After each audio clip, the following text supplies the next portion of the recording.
In this video, I'm just going to show you one example of taking the second derivative implicitly. So our directions are to find the second derivative of x squared plus y squared equal to 25. So in order to find the second derivative, obviously we have to take the first derivative first. So let's take the derivative of this. When I take the derivative, I'm going to take the derivative with respect to x.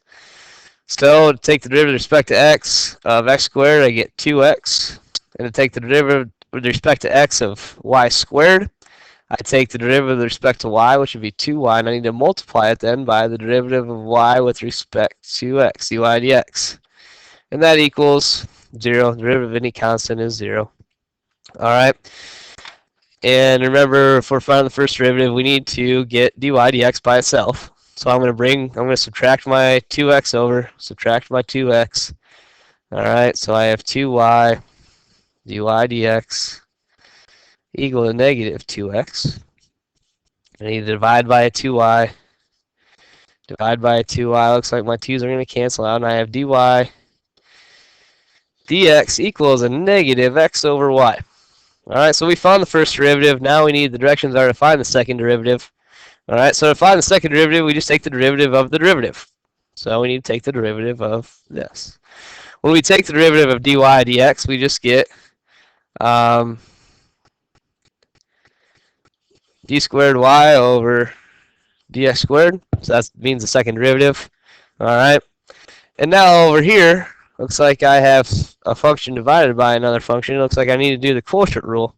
The quotient rule states that I bring up the bottom, and I take it times the derivative of the top. The derivative of x is just 1. And then I subtract then the top, which is x, times the derivative of the bottom, which would be the derivative of y, which is equal to 1 dy dx, right? Because we take the derivative with respect to x of y. So you take the derivative of y first, which is 1.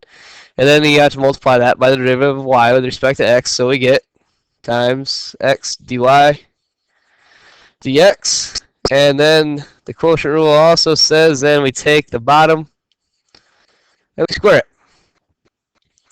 So there's our quotient rule. And you might be wondering, well, what in the heck is, why are we finding the second derivative and also we have a dy dx? What do we do with that?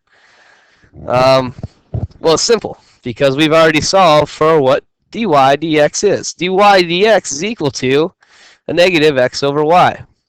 We just simply plug in our dy dx and get rid of it. We just substitute. All right, so my second derivative, instead of rewriting this all the time, I'm just going to put an equal sign. We're finding the second derivative. All right. Appears that my smartboard is frozen a little bit with erasing. We're just going to put an equal sign. All right. And I'm going to substitute negative x over y into this equation. And I'm going to substitute in for dy dx. All right.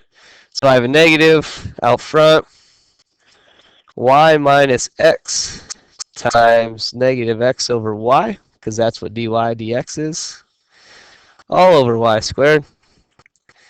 Let's simplify farther. Yeah, I'm going to go ahead and multiply by my x through. So I'm left over and my negative still outside. Y minus x squared over y, all over y squared. Now that looks pretty sloppy yet, and we can simplify that farther. In fact, we can get a common denominator.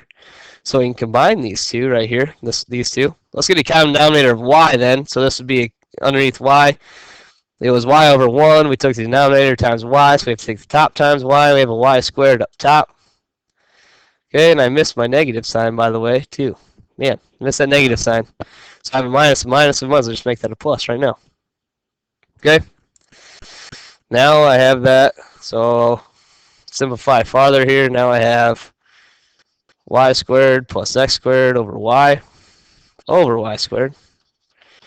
All right, this is just like dividing fractions. If you look at this right here, this is just like dividing fractions. This is saying y squared plus x squared over y is divided by y squared. We know when we divide fractions, we save the first one, we change the sign, and we flip the second one. And we multiply straight across. So I have y squared plus x squared times 1. I'm left over with just y squared plus x squared on the top, and then I multiply the bottom. Y times a y squared, and I get y cubed. All right. Excuse me there. And we're almost done. We actually can substitute one thing that you might not have caught. We actually already know what y squared plus x squared equals. We know that x squared plus y squared that's the same thing as y squared plus x squared, right? Addition is commutative. All right. We already know that that equals 25. It looks like, again, I forgot to bring down my negative sign. All right. Sorry about that. I forgot to bring down my negative. So I'm going to substitute 25 into y squared plus x squared. So negative is outside. Remember it this time. All right. I'm going to substitute 25 in for y squared x squared, because we already know what that is. Y squared plus x squared is 25. They gave us that at the beginning. So when we're taking the second derivative, just keep in mind, anytime we write an equal sign, so say we solve for dy dx, that equals x negative x over y. Remember that you can use that and substitute that in later when we're taking the second derivative. Also, keep in mind of the actual formula that they gave, or the equation they gave us at the beginning, because at the end we might be able to substitute it there at the end. All right. So just a couple things to keep in mind when you're taking the second derivative, and it's not overly difficult. So I hope this helped. We'll see you in class.